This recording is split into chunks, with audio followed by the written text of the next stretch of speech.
लोकसभा चुनाव की अगर बात करें तो लखनऊ का 5वां चरण है जहां पर मतदान जब डाले जाएंगे, लेकिन उससे पहले लखनऊ के हर हिस्से में कोने कोने में मतदान करने की लोगों से अपील की जा रही है। इसी अपील के बीच में हमारे साथ जोगिंदर जी हैं जो कि कुछ अनोखा, कुछ अलग करने की कोशिश कर रहे हैं, समाज के लिए एक अच्छा कार्य करने की कोशिश कर रहे हैं।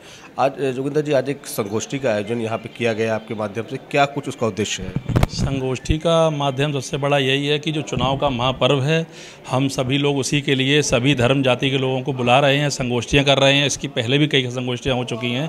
आज भी इसी कार्यक्रम को आगे बढ़ाने के लिए रखा गया। इसके आगे भी और सारे कार्यक्रम रखे गए हैं। धर्म गुरुओं को बुलाने सबसे बड़ा महत्व ये है कि सभी लोग आएंगे, अपने समाज के, अपने जाति के लोगों को बताना है। सबसे बड़ा काम है कि आपको वोट करना है, और पहले सुबह उठ के आपको वोट करना, उसके बाद जलपान करना है, क्योंकि मोदी जी को 400 पार जिताना है और भाजपा की तिवारा सरकार बनानी। क्योंकि देखिए, जब गवर्नमेंट अपनी भाजपा की रहेगी तभी कुछ देश में हो सकता है। उसके पहले भी हुआ है, ये सभी को दिखाई पड़ा। राम जन्मभूमि कभी किसी पूरे देश नहीं, पूरे देश, पूरे वर्ल्ड के लोग कभी नहीं ये सोचा हो किसी ने कि राम जन्मभूमि का निर्माण हो जाएगा, और देखिए मोदी जी ने वो करके दिखा दिया।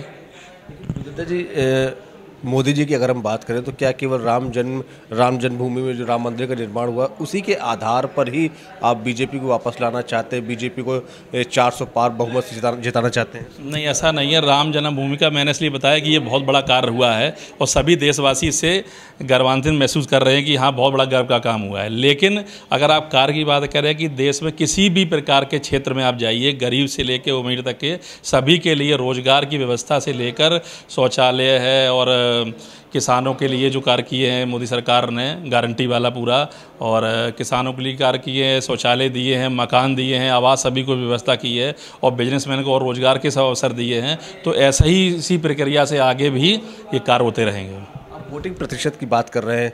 2 चरण के चुनाव हो चुके हैं, दोनों में ही वोटिंग प्रतिशत पिछली बार की अपेक्षा इस बार भी डाउन गया है।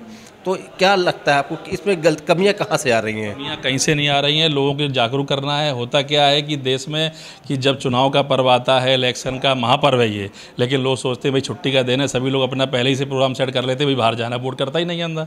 तो इसी के लिए सभी धर्म जाति के लोगों को बुलाकर बैठाकर संगोष्ठियाँ कराई जा रही हैं कि सभी लोग को जागरूक किया जाए कि सभी लोग अपना वोट का परसेंट बढ़ाएँ, क्योंकि वोट डालेंगे तभी ना परसेंट बढ़ेगा। अब हम सिख समुदाय की अगर बात करें तो इससे पहले कांग्रेस के भारत सरकार में राज था, वो करते थे। प्रधानमंत्री मनमोहन सिंह बनाए गए सिख समुदाय के पहले व्यक्ति थे। इसके बाद चूंकि बीजेपी सरकार आई, बीजेपी में तो अभी ऐसा कुछ सिख समुदाय के लिए किया नहीं जो आप उनका इतना ज़्यादा सपोर्ट कर रहे हैं या उनका समर्थन कर रहे हैं, उनको वापस लाने की कोशिश कर रहे हैं। समुदाय के लिए मोदी जी ने किया है। देखिए, गुरु तेग बहादुर साहब जी का जो प्रकाश शहीदी पर्व था, पूरे ऑल वर्ल्ड में मोदी जी के कहने बनाया गया। बाकी तो सब होता था, कार्यक्रम तो सभी धर्मों के होते थे, सिखों का भी होता था, लेकिन जो प्रधानमंत्री जी खुद उसमें आके बैठे और उन्होंने उस कार्यक्रम की पूरी योजना बनाई और पूरे देश को बताया कि भाई इस कार्यक्रम को मनाना है। मतलब सिख धर्म तो मना ही रहा है, सिख समाज मना रहा है, लेकिन पार्टी के भी लोगों ने सब बैठ के मनाया। हर एक कार्यालय में, गुरुद्वारों में अलग से पंडाल लगा के कराया गया। तो सिख समाज भी मोदी जी के साथ में पहले से भी था और आज भी है। आपको लगता है कि बीजेपी के आने से सभी धर्मों को सपोर्ट मिलेगा, उनकी मजबूती मिलेगी? बिल्कुल, सभी धर्मों को मजबूती मिल रही है। आज भारत को पूरा देश लोहा मान रहा है, तो किसकी देन है? मोदी जी की देन है। और सभी धर्म जाति के लोग मान रहे हैं और मानेंगे, और मानना चाहिए सभी को। बात करने के लिए तो ये थे हमारे साथ जोगिंदर जी, इन्होंने बताया कि किस तरीके से अब मोदी सरकार जो है सभी धर्मों को एक साथ लेके चल रही है, और चूँकि इन्होंने एक प्रण भी निश्चय भी किया है और सभी से अपील भी कर रहे हैं कि बढ़ चढ़कर वोट में हिस्सा लें और बीजेपी सरकार को 400 पार जीत कराएं। वीडियो जर्नलिस्ट विशाल के साथ देवेंद्र प्रताप सिंह, प्रभात साक्षी न्यूज़, लखनऊ। अगर आप भी लेना चाहते हैं देश दुनिया की तमाम जानकारी तो आज ही सब्सक्राइब करें हमारे चैनल को। साथ ही नीचे दिए बेल आइकन को जरूर दबाएं ताकि हर अपडेट आप तक पहुंच सके।